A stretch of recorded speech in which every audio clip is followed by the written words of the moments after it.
বলবো তার কথা বাবা এক মুখে বলে শেষ করা যায়। ব্রহ্মা চতুর্মুখে যার কথা বলে শেষ করতে পারিনি, ভোলানাথ পঞ্চমুখে যার কথা বলে শেষ করতে পারিনি, আমরা এক মুখে কতটুকু বলবো? তবে একটু বলার চেষ্টা করি যতটুকু বলতে পারি। যদি প্রথমে তার রূপের কথা বলতে যায় তাহলে বলবো রূপ ছিল তার অনবদ্য। কোটি কামদেব যার রূপ দেখে মূর্ছা যেতেন এমন রূপের রূপবান ছিলেন আমার গৌরসুন্দর। আর গুণের কথা বলতে গিয়ে বলবো বাবা গুণ ছিল তার অপরিসীম, অর্থাৎ যার কোনো সীমাই হয় না।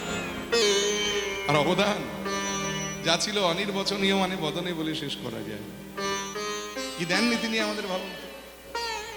আজ থেকে প্রায় 538 বছর পূর্বে এই যে দোল পূর্ণিমা গেল, এটা ছিল মহাপ্রভুর 538তম আবির্ভাব তিথি। আজ থেকে প্রায় 538 বছর পূর্বে আমরা যদি নবদ্বীপের মাটিতে ফিরে যাই আর নবদ্বীপের সমাজ ব্যবস্থার দিকে একবার ফিরে তাকাই, আমরা দেখতে পাবো যে কোনো ব্রাহ্মণ যদি কোনো শূদ্রের ছায়া মারাতো তাকে গঙ্গা স্নান করে প্রায়শ্চিত্ত করে ঘরে উঠতে হতো। কিন্তু মহাপ্রভুর কি অবদান দেখুন। এই যে হরিবাসরে আপনারা বসে কীর্তন শুনছেন, হয়তো ব্রাহ্মণ শূদ্রের গায়ে গা ঠেকিয়ে বা শূদ্র ব্রাহ্মণের গায়ে গা ঠেকিয়ে বসে আছে, কেউ জিজ্ঞেস করে বাবা তুমি কোন জাত? এটা আমার মহাপ্রভুর কৃপা, মহাপ্রভুর অবদান। যিনি কোনো জাতের বিচার করলেন না, জাতের বালাই যার কাছে রইল না, সকল জাতিকে একত্রিত করে একটি মন্ত্রে দীক্ষা দিলেন। শুধু ব্রাহ্মণ চণ্ডাল কেন, হিন্দু মুসলমান সকলকে এক সূত্রে গেঁথে দিয়েছিলেন আমার চৈতন্য মহাপ্রভু। আহা, সেই জন্য তো তিনি শিক্ষাষ্টকে বলে গেছেন যে ত্রিনাদপি শুনিয়েছেন তররিব সহিষ্ণুনা অমানিন মানদেন কীর্তনীয় সদা। মহাপ্রভু বলে গেছে। অতএব তার মতো ভগবান আমরা এর আগে অনেক ভগবানকে পেয়েছি, কিন্তু গৌর হরির মতো এমন জনদরদী ভগবান আমরা আগে পাই। হয়তো বলতে পারেন কেন রাম অবতারে দেখেছি ভগবান রামচন্দ্র, তিনিও তো জাতের বিচার করেন। তিনি যখন পিতৃসত্য পালনের তরে বনবাসে গিয়েছিলেন, সেখানে গিয়ে তার গুহক চণ্ডালের সঙ্গে মিত্রতা হয়েছিল। তাহলে রাজার অযোধ্যার যুবরাজ যদি রামচন্দ্র হন, তিনি ছিলেন উঁচুতলার মানুষ, আর গুহক চণ্ডাল সে তো চণ্ডাল কুলে জন্মেছিল, সে তো ছিল নিচুতলার মানুষ। তিনি তো তাকে গোল দিয়েছিলেন, বলে হ্যাঁ দিয়েছিলেন। তবে সেই লীলাটা ছিল একদিনের লীলা। যেদিন আবার অযোধ্যায় ফিরে এসে রামচন্দ্র রাজা হয়েছিলেন, সেদিন কিন্তু আর গুহক চণ্ডালকে তার মনে ছিল না। কিন্তু আমার গৌর সুন্দর পথে চলেছেন হরিনাম গাইতে গাইতে, পথের দুধারে দাঁড়িয়ে একদম ছোট জাত। সমাজে যারা নিপীড়িত, নিষ্পেষিত, অবাঞ্ছিত, যাদেরকে দেখলে উঁচু জাতের শ্রেণীরা দূর দিয়ে হেঁটে যায় ছোঁয়া লাগবার ভয়, গৌর হরিকে দেখে তারাও একটু পথের দুধারে সরে দাঁড়ান। তারা বললেন কি গো, গৌর হরি বলেন কি গো, তোমরা আমায় দেখে এমন করে দূরে সরে যাচ্ছ কেন? তারা বলেন ঠাকুর আমরা তো ছোট জাত, আমাদের ছুঁয়ে দিলে তো তোমার জাত চলে যাবে। ভগবান বলেন যাক না জাত, চলে যাক জাত, তাতে কোনো দুঃখ নাই। কারণ এই জাতে যেতে যেতে যেতে যেতে যেতে যেতে দেখবে আমাদেরই একদিন একটা নিজস্ব জাত হয়ে গেছে, যে জাতের নাম হবে বৈষ্ণব জাত, যে সমাজের নাম হবে বৈষ্ণব সমাজ। এটাই গৌর হরি বল, হরি বল। তোমরা একবার বলো হরি বল, তাহলে দেখবে আর জাতের বিচার, জাতের বালাই তোমাদের থাকবে না। কত বলবো তার কথা বাবা, এক মুখে বলে শেষ করা যায়। তাই তো মহাজন বলেছেন ভাই রে ভাই আমার গোরা গুণ, আমার গোরা গুণ কহনে না যায়, আমার গোরা গুণ কহনে না যায়। ধনী ধনী গোরা গুণ কহনে না যায়, আমার গোরা গুণ কহনে না যায়, গোরা গুণ কহনে না যায়, আমার গোরা গুণ, আমার গোরা গুণ, আমার গোরা গুণ, গোরা গুণ কহনে না যায়, আমার গোড়াগুলো কখনে না যায়। আমার গোড়াগুলো কখনে না যায়। আমার গোড়াগুলো কখনে না যায়। কত শত আনন, কত চতুরানন, কত শত আলোর আমার আমার প্রাণ গোড়া,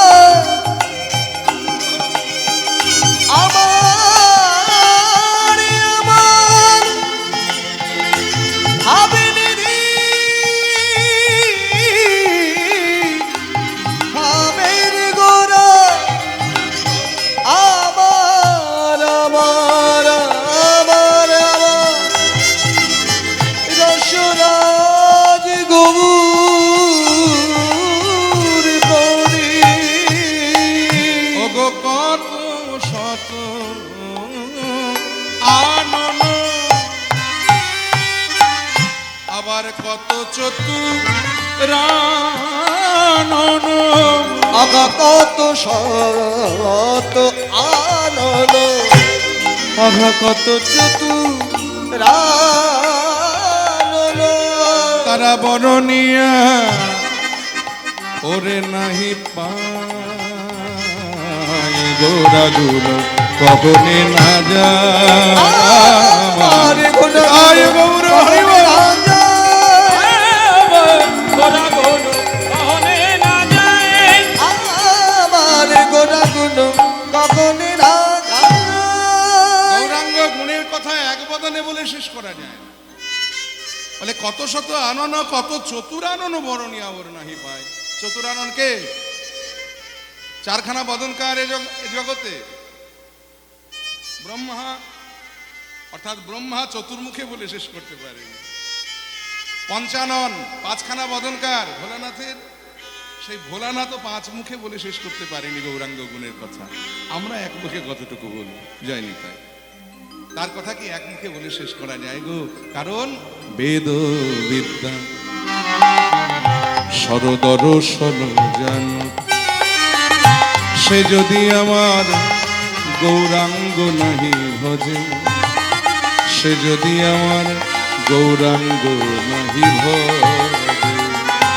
বেদ বিদ্যা সরদর্শন জানত, সে যদি আমার গৌরাঙ্গ নাহি ভজে, সে যদি আমার গৌরাঙ্গ নাহি ভজে। ওগো বৃথা তারি অধ্যয়ন,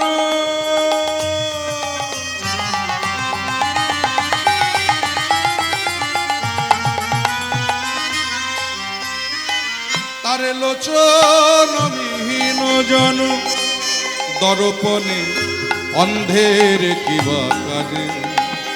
ওই দর্পণে অন্ধের এই বাকারে, তারে আসা যাওয়া বিফল হলো, তার আশা যাওয়া বিফল হলো। যে জন গৌর চরণ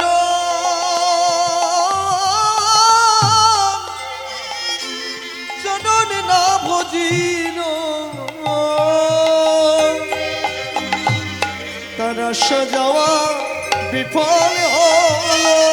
যে জন আমার গৌর চরণ না ভজিল। বলে বেদ পড়েছি, পাণ্ডিত্য অর্জন করেছি, শাস্ত্র পড়েছি, কিন্তু গৌর ভজন করি না।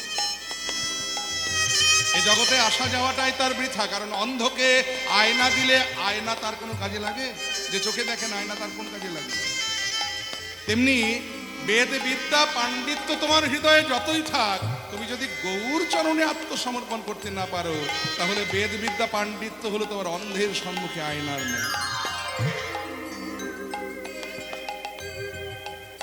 কিছু লাগবে না, গ্রন্থ পড়ার দরকার নেই, পাণ্ডিত্য অর্জন করার দরকার নেই। কি হবে অত পাণ্ডিত্য দিয়ে যদি গৌর চরণে আত্মনিবেদন করা যায়?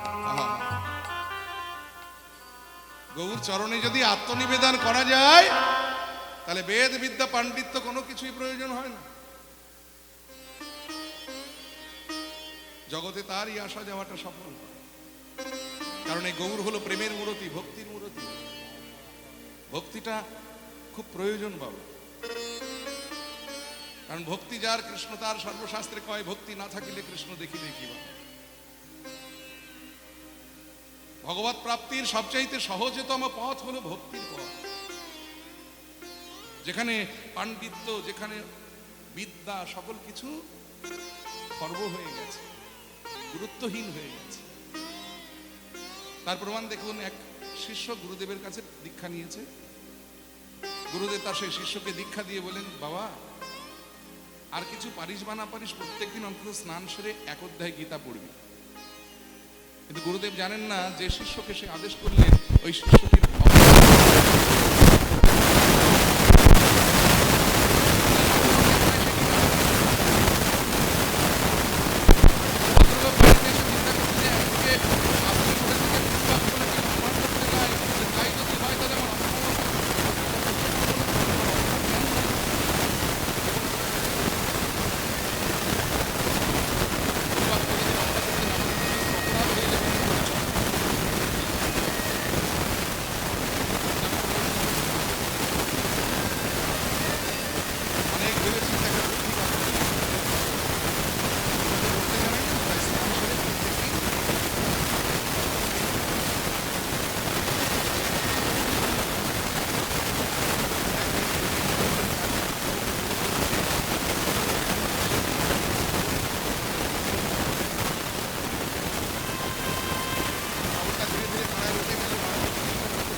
প্রতিবেশীদের কথাগুলো শুনে মহাপ্রভু সেই বাড়ির মধ্যে প্রবেশ করে দেখলেন সত্যই এক ব্যক্তি গীতা হাতে করে বসে বসে কাঁদছে।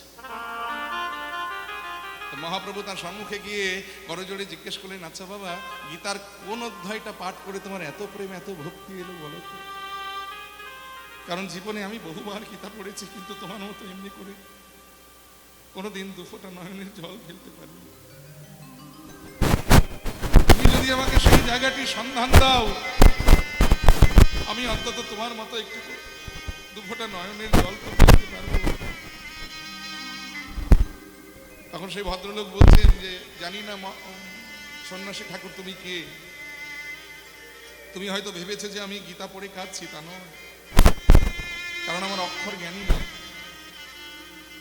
গুরুদেব আমায় আদেশ করেছে স্নান সেরে এক অধ্যায় গীতা পড়তে, কিন্তু আমি তো পড়তে জানি না।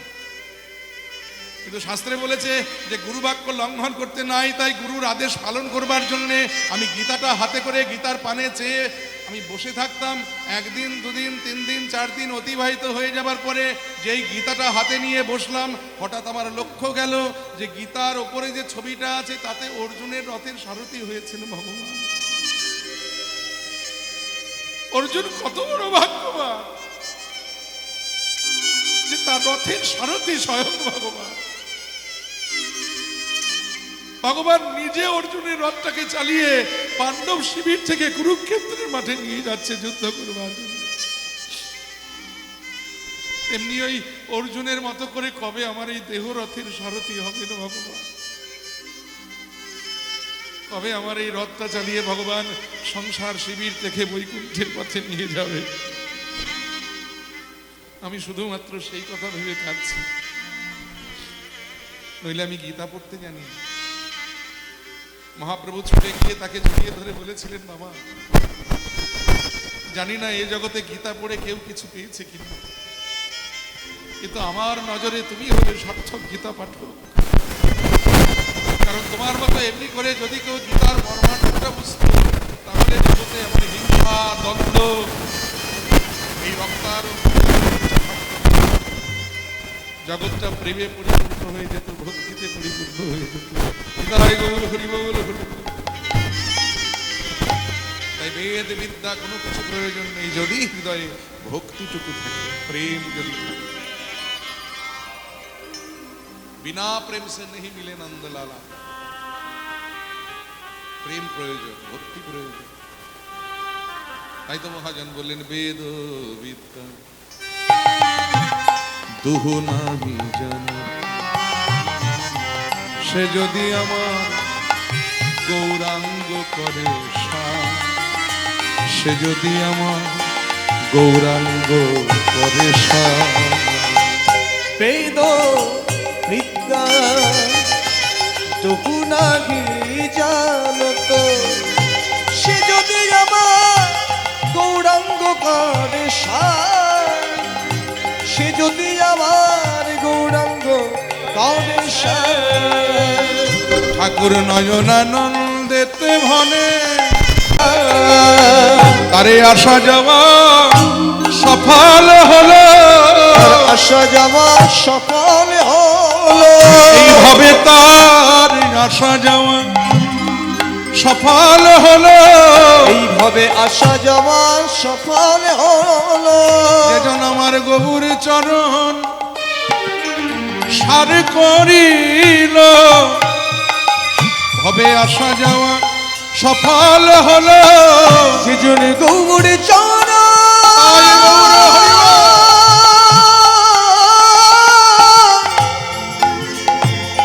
গৌর চরণ সার করিল,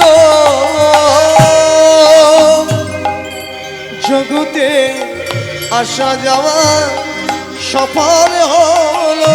যেজন আমার গৌর চরণ সার করিল, আহা গৌর প্রেমে ডুবে রইল। গৌর চরণ সার করিল, আমার গৌর প্রেমে ডুবে রইল। আমার গৌর প্রেমে ডুবে রইল। গৌর চরণ সার করিল, প্রেমে ডুবে রইল, গৌর চরণ সার করিল, গৌর প্রেমে ডুবে রইল। জগতে আসা যাওয়া সফল হলো। সর্বসিদ্ধি করো তলে, করো তলে তার গো। করো তলে, করো তলে তার রে, সর্বসিদ্ধি করো তলে, করো তলে তলে রে। সর্বসিদ্ধি করো তলে, করো তলে তরে রে। সর্বসিদ্ধি Go get the nagini nagini dhaya ta get the nagini করো তলে, go get the nagini dhaya ta get the nagini go get the tagi tagi jala get the ta get the ta get the ta করো তলে jo get the tagi tega ja tagi tega ja go get the nagini nagini dhaya ta get the nagini করো তলে, go get the nagini dhaya ta get the nagini dhai go get the tagi tagi jala get the ta get the ta get the করো তলে jo get the tagi nag ja tagi nag করো তলে, করো তলে তার রে। সর্বসিদ্ধি ধীরে ধীরে ধীরে ধীরে ধীরে ধীরে ধীরে করো তলে তার রে।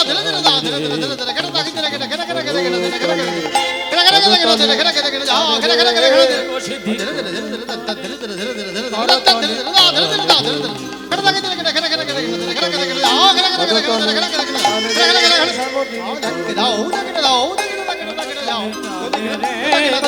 করো তলে তলে রে। সর্বসিদ্ধি করো তলে, করো তলে তারে। ও সর্বসিদ্ধি করো তলে, আহা করো তলে তার রে। সর্বসিদ্ধি করো তলে, করো তলে তার রে। ধ্বনি ধ্বনি পিতায় গৌর হরি বল হরি বল। করো তলে, করো তলে তার রে। সর্বসিদ্ধি করো তলে, করো তলে তার রে। জানি তাই গৌর হরি বল। এতক্ষণ আমরা ছিলাম শ্রীধাম নবদ্বীপে, এবারে যাব সেই মধুময় শ্রীধাম বৃন্দাবন। কারণ হরিদাসের কথা জানতে গেলে আমাদেরকে একটু বৃন্দাবনে যেতেই হবে। এতক্ষণ আমরা আমাদের ভগবান গৌর হরির কাছে ছিলাম। আমরা যারা বাংলার মাটিতে জন্মেছি, আমরা যারা বাংলা ভাষায় কথা বলি, আমরা গর্ব করে অহংকার করে বলতে পারি যে গৌর আমাদের ভগবান, আমাদের বাঙালির ভগবান। কারণ এই বাংলার মাটিতে আমরাও জন্মেছি, তিনিও জন্মেছিলেন। আমরা বাংলা ভাষায় কথা বলি, তিনিও বাংলা ভাষাতেই কথা বলতেন। তাই এতক্ষণ আমরা আমাদের ভগবানের সঙ্গে আমরা আমাদের ভাষা দিয়ে কথা বললাম। এবার যেখানে যাব কৃষ্ণ ভগবান, সেখানে গিয়ে তার সঙ্গে যদি একটু কথা বলতে হয় তাহলে কিন্তু একটু ভয় আছে বাবা, কারণ তিনি বাংলা ভাষা বোঝেন কিনা সন্দেহ আছে। কারণ তার জন্ম হয়েছে মথুরায় আর বড় হয়েছেন বৃন্দাবনে। এই দু জায়গার ভাষায় হলো হিন্দি। তার সঙ্গে যদি একটু মনের কথা বলতে হয়, আমার মনে হয় সেখানকার ভাষাতেই বলা ভালো প্রথমে। তাহলে একটু প্রথমে একটা ছোট হিন্দি ভজনের মাধ্যমে একটু ভগবানের সঙ্গে মনের কথা বলে নেব, তারপর আমরা লীলা আস্বাদন করব। প্রভু মেরে গুণ চিত্ত না ধরো, প্রভু মেরে গুণ চিত্ত না ধরি তাই গৌর হরি বল।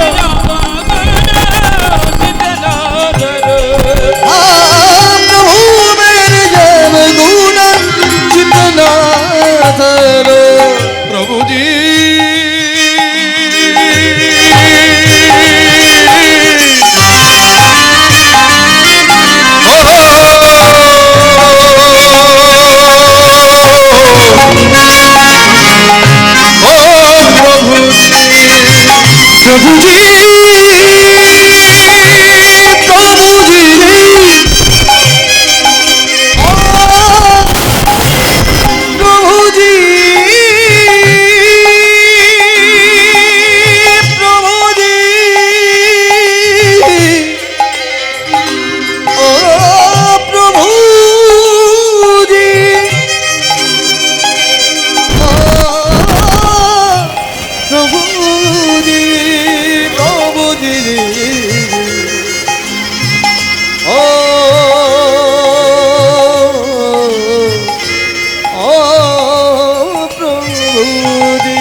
प्रभु मेरे अवगुण, प्रभु मेरे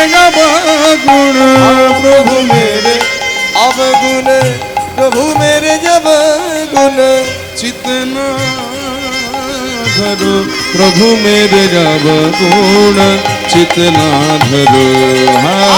प्रभु मेरे अवगुण चित्त न धरो। प्रभु मेरे अवगुण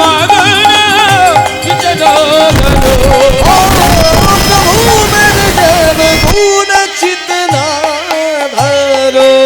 प्रभु मेरे अवगुण चित्त ना धरो, একটু মানেটা বোঝার চেষ্টা করি। প্রভু মেরে মানে হে প্রভু আমার, অবগুণ, অবগুণ মানে গুণের বিপরীত শব্দ। গুণের বিপরীত শব্দটা কি? দোষ। চিতে না ধরো মানে হৃদয়ে ধরছে না। হে প্রভু, আজকে আমরা সবাই মিলে তোমার কাছে দোষ গুণের কথা বলতে আসি। আমাদের হৃদয়ে দোষ ধরবার আর কোনো জায়গা নাই বলে আজকে আমরা সবাই মিলে তোমার কাছে এসেছি আমাদের দোষের কথাগুলো বলবার। তো তোমার কাছে কেন এলাম? এই তো এখান থেকে কালীঘাট খুব বেশি দূরে নয়, আমরা সেখানে যেতে পারতাম, সেখানে মা কালী আছে। তা নইলে তারকেশ্বরে বাবা ভোলানাথ রয়েছে, সেখানে যেতে পারতাম।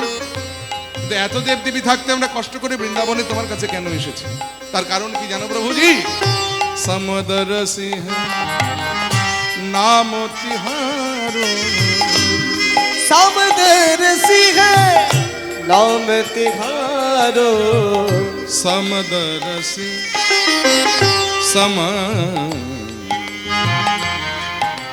दरसी दरसी दरसी समदरसी है समदरसी समदरसी है नाम तिहारो।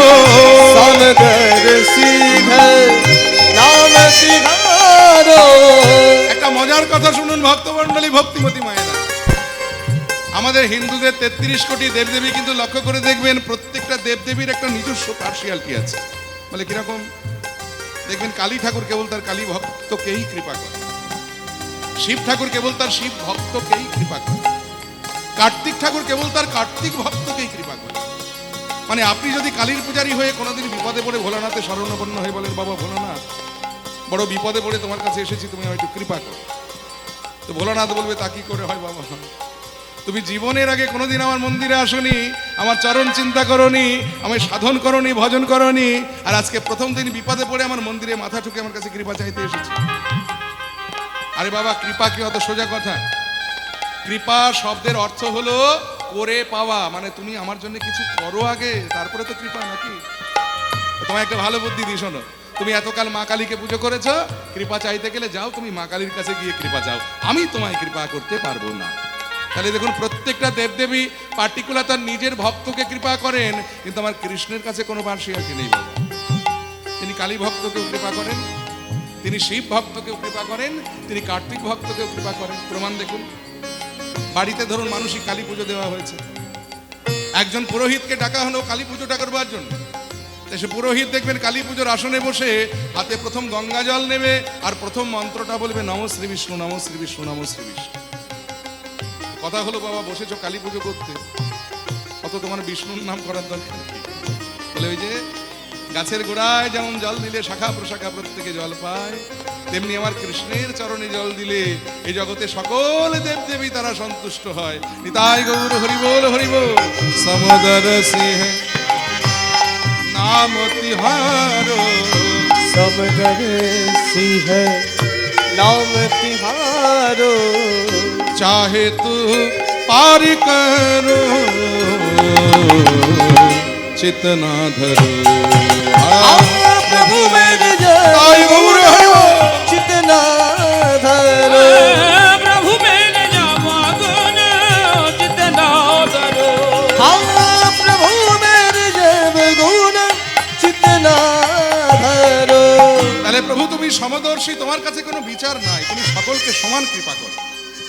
তাই আমরা আজকে সাহসে ভর করে তোমার কাছে এসেছি আমাদের দোষের কথাগুলো বলবার জন্য। তো তুমি কেমন সমদর্শী আমরা একটু উদাহরণের দ্বারা বোঝার চেষ্টা করি। যেমন কিনা এই জগতে প্রভুজি এক লোহা পূজা মে রাখত, একটি লোহার কাটারি এই পূজার মন্দিরে যেমন রাখা হয় ফল কাটবার জন্য, তেমনি আরেকটি লোহার কাটারি বাজারে মাংসের দোকানে রাখা হয় মাংস কাটবার জন্য। দুটোই কিন্তু লোহার কাটারি বাবা, একটা দিয়ে মন্দিরে পুজোর ফল কাটা হয় আর একটা দিয়ে বাজারে মাংস কাটা হয়।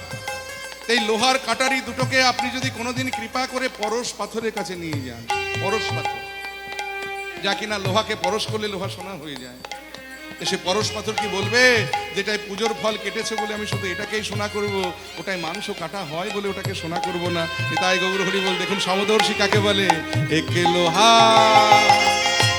পূজা মে রাখত, एक रहत बैठे घर पर, पारस के मन दीवाना होता है, पारस के मन देखना होता है। दोनों के कंचन करे राम, प्रभु मेरे नव गुण चितना धरो।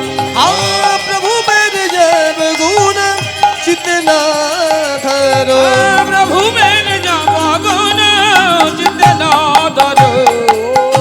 বলে বাহ বাহ বাহ, তুমি দারুণ উদাহরণ দিলে বাবা। এমন উদাহরণ দিয়েছে যা পৃথিবীতে কেউ চোখে দেখে। পরশ পাথর কেউ দেখেছো? ও মায়েরা, পরশ পাথর কেউ দেখেছো চোখে? বলে না বাবা, গল্পে শুনেছি। বলে আজকের দিনে গল্পের কথা মানবো না, এমন একটা উদাহরণ দাও যা পৃথিবীতে চোখে দেখা যায়। বলে বেশ, আরেকটি বাস্তব উদাহরণ দিচ্ছি। যেমন এক নদিয়া এক নারে কহাবত মেলো নিরে ভরো, एक नदिया एक नदी का गावता मैलो बीजी भरो। বাবা ওই দামোদর নদে জল থাকলে বলে দামোদরের জল, আর আমাদের কলকাতায় যে বড় বড় নর্দমাগুলো আছে সেখানে জল থাকলে বলে নর্দমার পচা জল। কিন্তু মজার কথাটা কোথায় জানেন? ওই দামোদরের জলটা বয়ে গিয়ে যখন গঙ্গার জলে পড়ে তখন কি কেউ তাকে আর দামোদরের জল বলে গো? বা নর্দমার নোংরা যে জল, সেই জলগুলো যখন গঙ্গার জলে পড়ে তখন সেটা হয়ে যায় গঙ্গা জল। হে প্রভু, তোমার এই কীর্তনের আসরটা তেমন গঙ্গা স্বরূপ। শুধু তাই নয়, তোমার চরণ দুখানিও গঙ্গা স্বরূপ।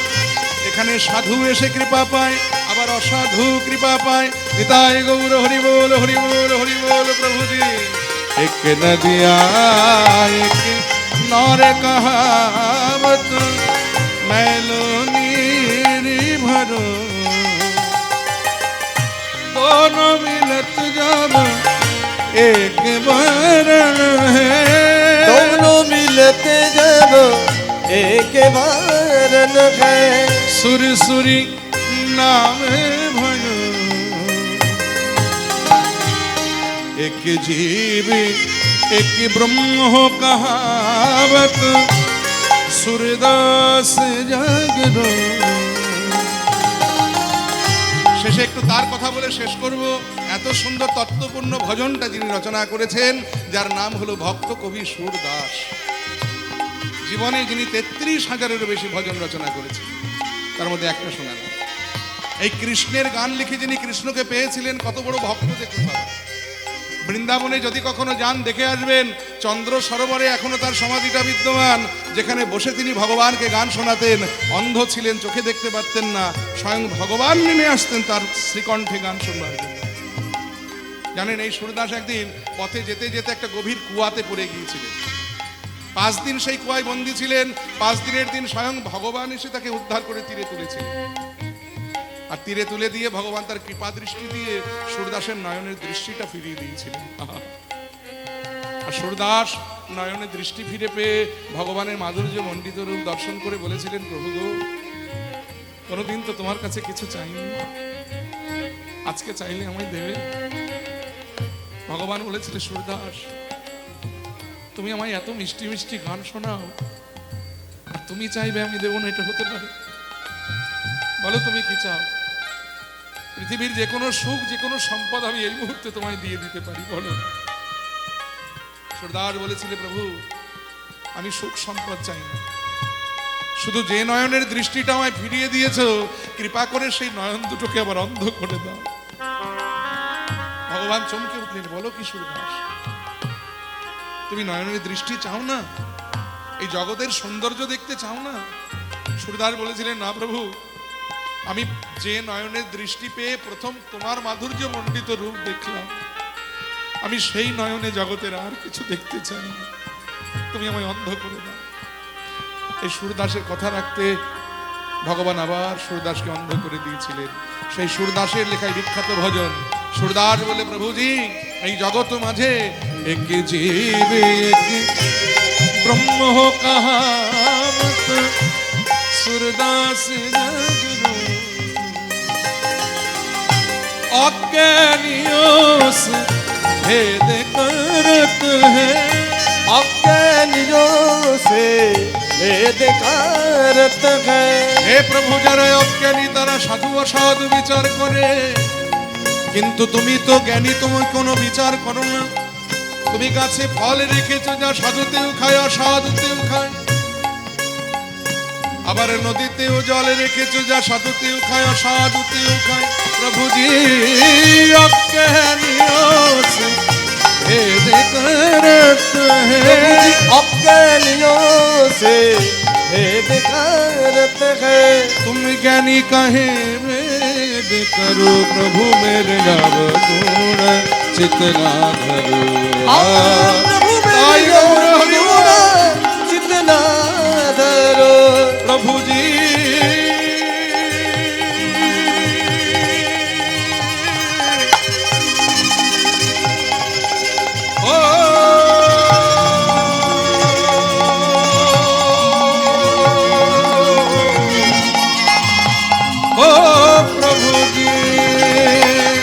प्रभु मेरे नव गुण, प्रभु मेरे नव गुण, प्रभु मेरे अवगुण, प्रभु मेरे अवगुण अवगुण।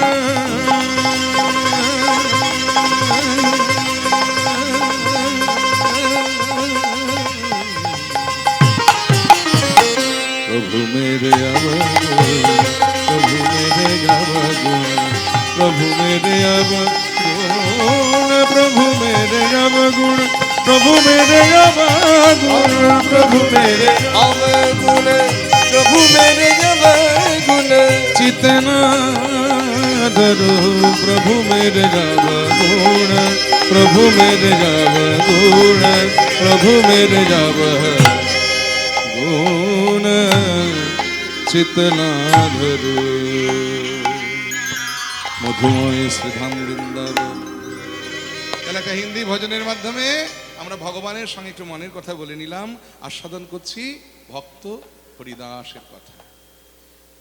বৃন্দাবনে ভগবান কৃষ্ণচন্দ্র তার প্রিয় সখা, প্রিয় নম্র সখা, প্রাণ সখা ইত্যাদি সখাদের নিয়ে বৃন্দাবনের গোষ্ঠ গোচারণে বিনোদ খেলায় মত্ত ভগবান খেলছে। ভগবান খেলছেন, সখাদের সঙ্গে ভগবান খেলছেন, ভগবান খেলেন। আহা, এই যে দোকানদার, আমার দোকানের সামনে কম্পিটিশন লাগিয়েছে, কথা কম। আমি দোকান পেতেছি, আমার সামনে আবার উনি কম্পিটিশন লাগিয়েছে। যাই হোক, বেচা কেনা করবে, করো, কথাবার্তা বলবে না। হরে কৃষ্ণ।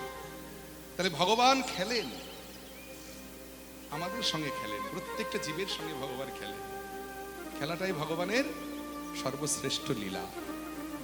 বলেছেন না যে শ্রীকৃষ্ণের যতগো খেলা সর্বোত্তম নরলীলা। নর গোপ হয় যাহার স্বরূপ, গোপবেশ ও বেনুকর নবকৈশোর নটবর, নরলীলা হয় তাহার অনুরূপ। ভগবান সর্বশ্রেষ্ঠ খেলা খেলবার জন্যই তো তিনি জগতের মাঝে এসেছিলেন। ভগবানের যত খেলা, সর্বশ্রেষ্ঠ খেলা হলো এই বৃন্দাবনের নরলীলা। ভগবান আমাদের প্রত্যেকটা জীবের সঙ্গে তো খেলেন, সেই প্রত্যেকটা জীবের সঙ্গে ভগবানের খেলাটা কেমন জানেন? এই খেলাটা বর্ণনা করেছেন বিশ্বকবি রবীন্দ্রনাথ ঠাকুর তার ভাষা দিয়ে। তিনি বললেন, প্রভু তোমার সঙ্গে প্রাণে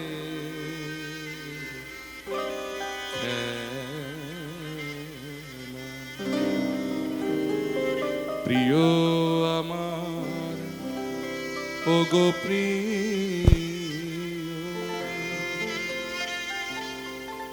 বড় উতলা